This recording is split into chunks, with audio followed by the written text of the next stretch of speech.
What up players, it's Warboss Tay up in this mode. Today we're going to show you how to do a crystal sword technique.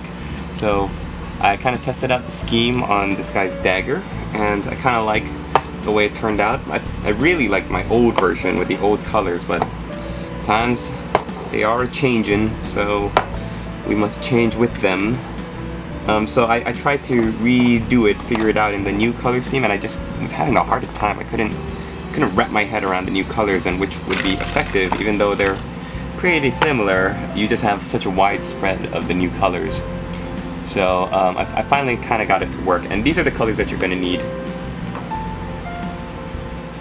Drakenhof Nightshade, White Scar, Pallid Witch Flesh, Lothern Blue, Temple Guard Blue, and Sotek Green. So we use this on Eldar, on the Grey Knights, Force Halberds, and on anything where you want to get this kind of crystal effect. I think this could also be really good in the fantasy range too, or for anything with chaos, Tzeentch or Slaanesh. First color we're going to use is Sotek Green, and I just paint it right on. This is also one of the few times that I use a white primer when painting Eldar stuff. It's because they're predominantly light colored, so the white primer will really pick up the colors.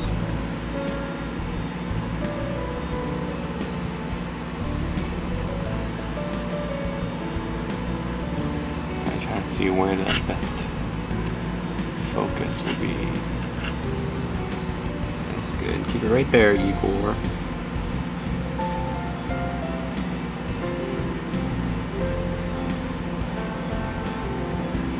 So actually, before I even started this, I painted the rest of the model, or not the rest of the model, but the rest of the sword, just so that I can have a clear view of, okay, what only needs to have this crystal sword effect. So I decided here to get these weird looking spine things.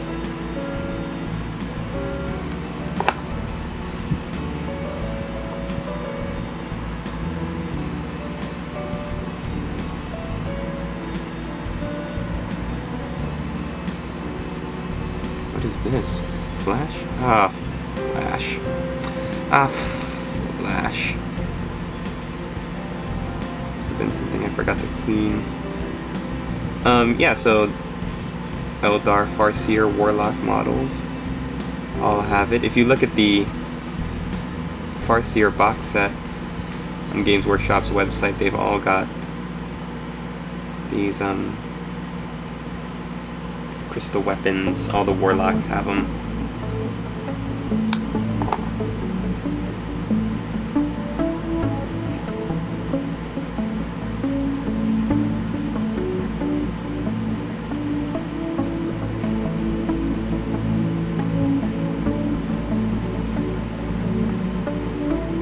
Okay.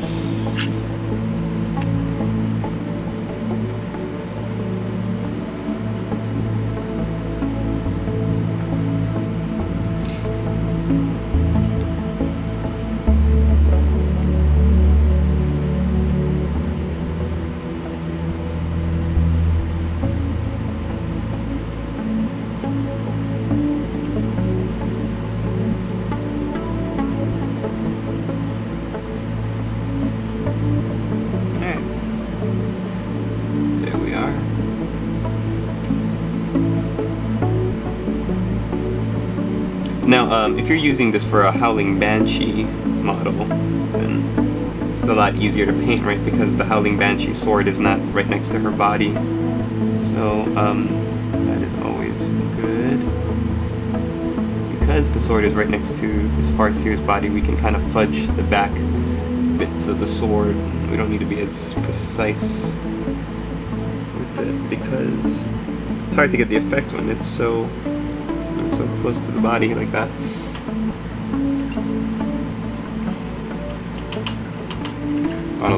should look something like that at this point. So we are now going to take our Temple Guard Blue, and this is when we're going to start really working on our brush control. So I'm being very careful not to get a huge ton of paint on the edge of my brush, about that much. And then I'm going to wipe it once or twice on my hand so that even that is lessened, the amount is lessened. Now what I'm going to do is I'm going to find out where do I want the reflection to build. So this is basically up to each of you out there. Where do we want the reflection to start and build? And what you do is you start on the edge of the blade, for a while like that, and then where you feel like the reflection in the crystal would change like a prism, we are going to paint on closer to the inner side of the blade, like this.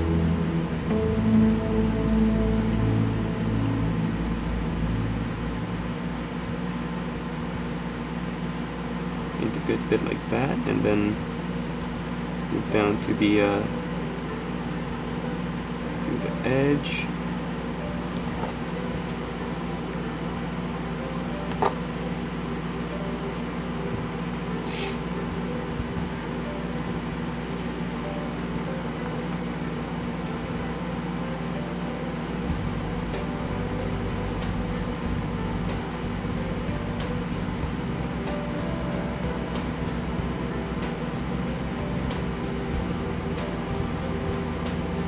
So you're just kind of basically doing a checker pattern of the blade. And this is going to take a lot of practice. And I'm, even myself, even though I'm doing this tutorial, I want to say I'm, nowhere near as good as I want to be. Like when you look at the old White Dwarfs, where they had the master class where they taught this technique. It's unbelievable, the transitions and the reflections are so flawless. Just about that. Can't really do it justice, but with the new color range, one of the good things about the new color range is that it's very forgiving. And what I mean by that is they're mixed so closely, the colors are mixed so closely together, which is why there's so much new paint that you're able to really get a good transition between the steps. So once you've gotten all the highlights on one side, we just move to the other side.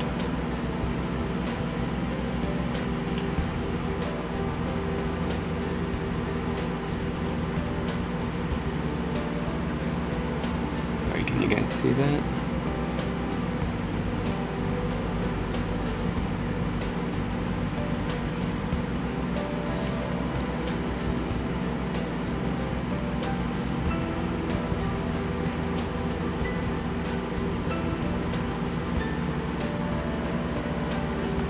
Just like that.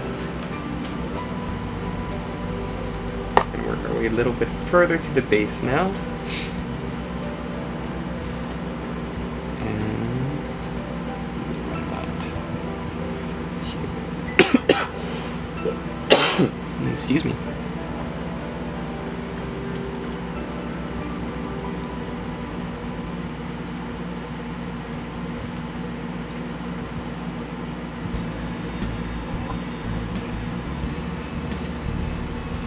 Right, so you end up with something that looks like that. Finally, you're going to take the edge of your brush and we're just going to wipe some of that paint onto the fine edge of the sword.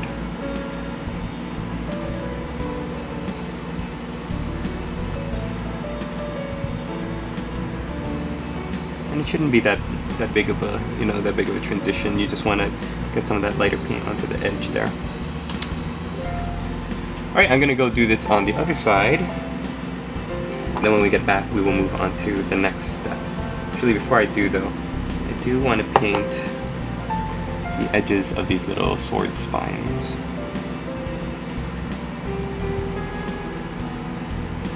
I'm just really staying on the edges.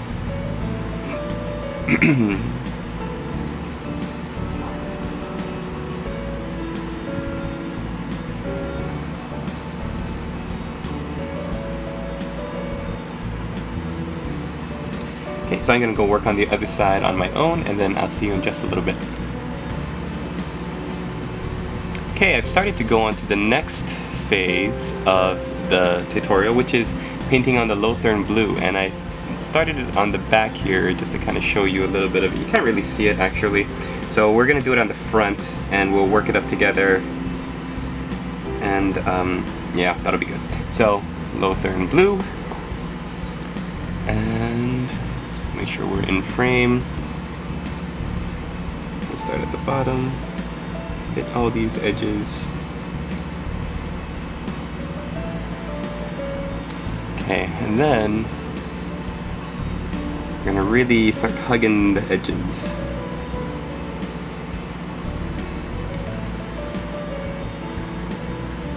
I've noticed with these swords, it's a little bit different, a little bit for the Banshee swords, but for this one, for this Farseer, you've got pretty much 3 surfaces to work with.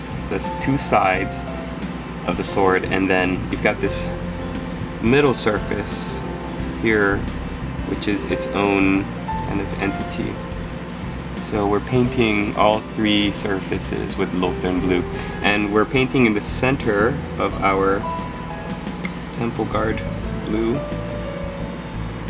We're just kind of doing that. We're starting at the center and we're working our way out. This is a lot harder to do in the old range with the Regal blue and Hawk turquoise and stuff. So one of the good things about the paint now is that you can really spread it over the surfaces a little bit easier than you could before. Alright, next thing we're going to do after that is we're going to take our Pallid Witch Flesh. We're going to mix it with our Lothern blue. My wet palette here.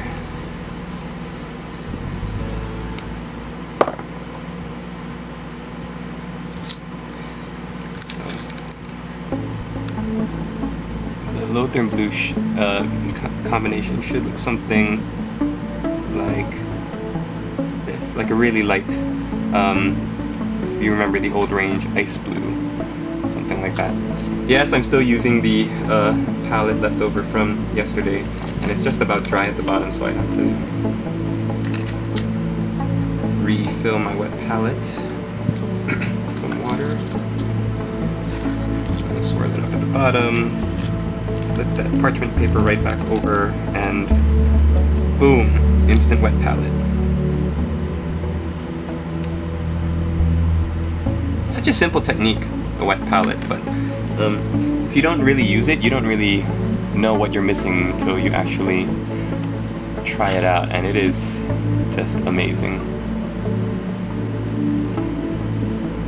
Ken Linhart just tried it, I think. Said it works for him. Joey Berry referenced it in one of her videos. So thank you everybody who used my techniques, and find some worth in it. Okay, so now we're really getting into the mirrored stage. So you want to make sure your brush isn't loaded up with this paint, and then when you paint the center, you really want to feather it. And starting at the bottom, I'm actually gonna hug it to the base rather than just making it go in the center. But you should get something like that, where you see the transition from Sotek to Temple Guard to Lothern to this new mix. Okay, so let's try to show on the middle side what it would look like. Make sure there's not too much paint on your brush. Start at the middle. Ooh, that was way too much. And we just spread it out. And try to feather the edges so that you don't see too much of a distinction between where your new paint starts.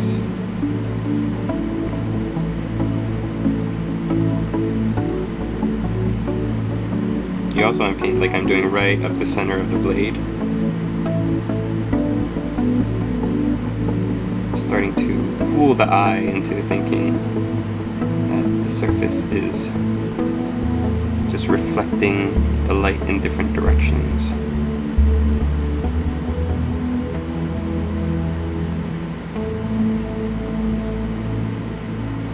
Yeah, if we went straight pallid witch flesh without any of that Lothern blue mixed in, then it would be a lot harder. In fact, you can, if even the Lothern blue was too much of a dramatic step, you can go back and just redo it, add in some Lothern blue to what was right before it, the Temple Guard blue.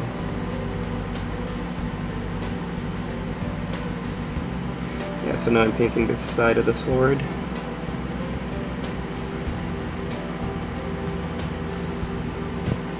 So we get something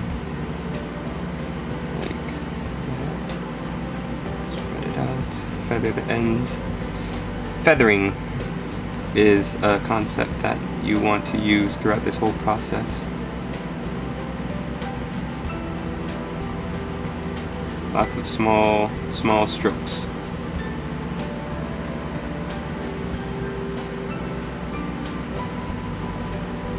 Then you want to pull the edges of the paint along the edge of the blade. And this creates like that, you know, that light reflecting off of the edge kind of illusion that you want. No, don't focus on the front, focus on the back.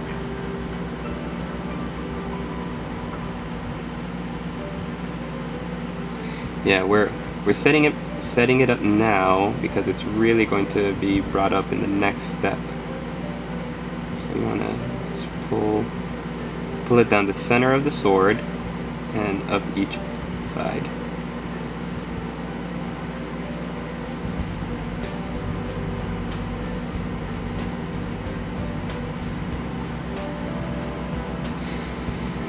Okay, so now your sword should look something like this. Now we're going to use just straight pallid witch flesh.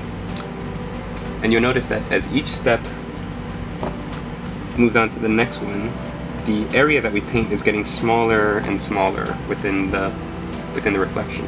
But we're not really darkening the Sotek green that we painted first. Why is that? I don't know. Don't ask me, I just work here. It's because we want to see how light we can get first.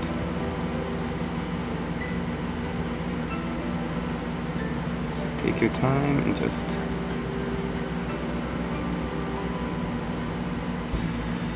I'm using my pallid witch flesh now to define the edges.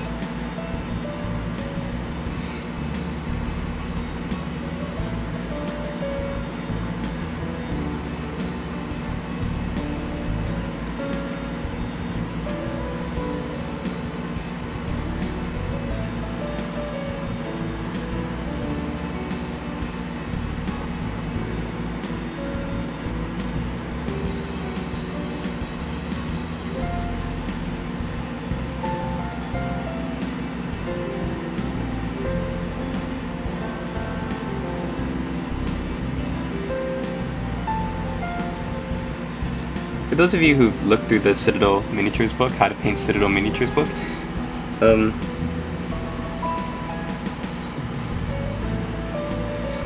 what I've noticed looking at it was that it's a lot of the highlights or a lot of the transitions are really hard, which means that you can really see where one color transitions to the next. And with my style of painting, I prefer soft transitions using the feather technique, so that you can't really see after, you know, so many coats of paint where one color ends and the next begins, from far away at least. To me, that's the ideal, especially for a race like the Eldar, which is really into the aesthetic of, you know, their look. You don't see many gritty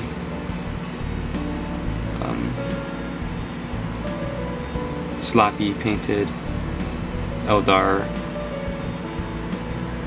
Well, you shouldn't anyway. You shouldn't see any sloppy painted anything, but I mean when I'm talking about Eldar, it's like when you look in the magazines or when you look at online, most of them Eldar you see, painters really try to do them as artistically, artfully as possible.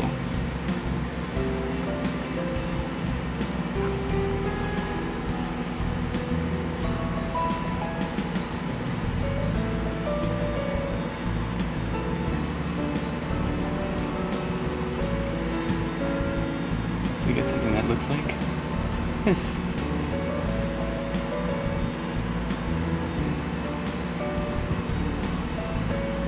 Okay, I'm gonna go work on the back while I'm uploading this, the back of the sword.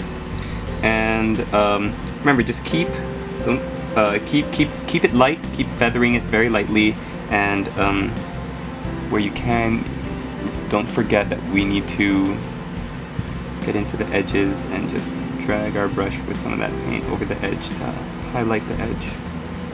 Get that light reflecting kind of illusion.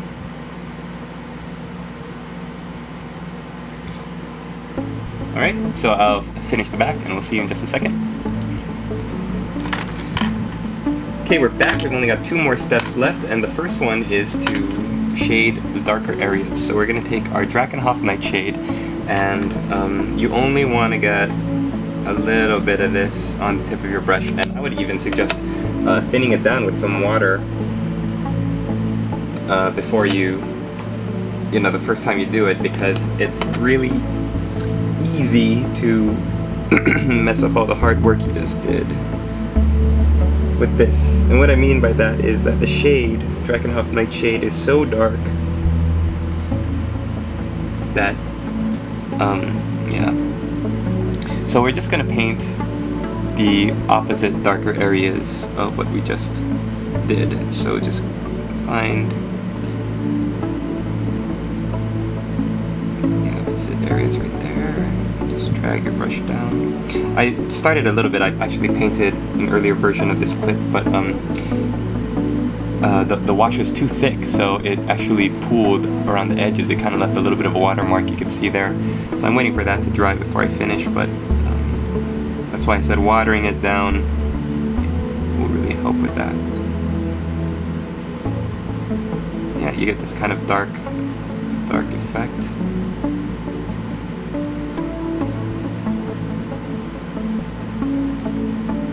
And that is really up to you whether or not, how far you want to go with that. But I like it. I think we've been working so long on building up the highlight that it's nice to see a little bit of that contrast. And as long as you've got the whites, like the Pallid Witch Flesh, defining the edges of the blade, it's going to make it really, really effective. See? You can kind of tell right there. I love that soft light transition. Last thing we're going to do is we're going to take our white scar and we're going to make little reflection lines in the surface of the blade. So the way to do this, the easiest, is to get a little bit of this white scar on the tip of your brush. Wipe out the majority of it so you really don't have that much. You should not have very much on the tip of your brush. The more you have, the harder it'll be to do this correctly.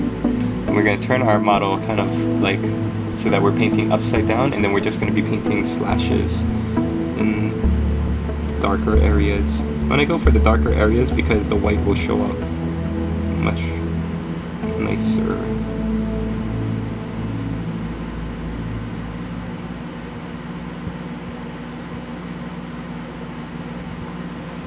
Something like that.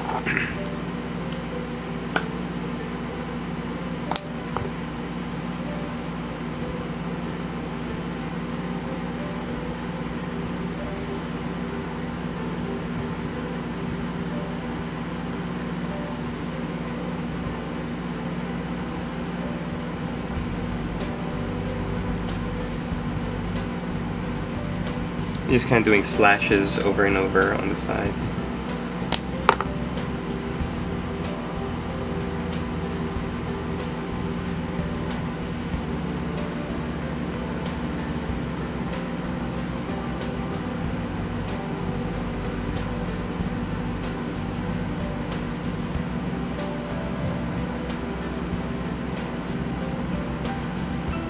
Sorry guys, I don't know why the white scar is drying so quickly. Use our wet palette will help. There we go. Just thought I could paint straight out of the pot by wiping some of it on my hand, but yeah, take the time to put it on your wet palette, it'll help you out. Make it a lot more fluid. There you go. That's great. Okay. Do one more down here. See, look how much easier it is, yeah, when you use your wet palette. Yeah, I'll leave that last one. But you don't have to do just 2 or 3. You could do 4, 5. Just make them really small. And then it just creates like reflections in the surface.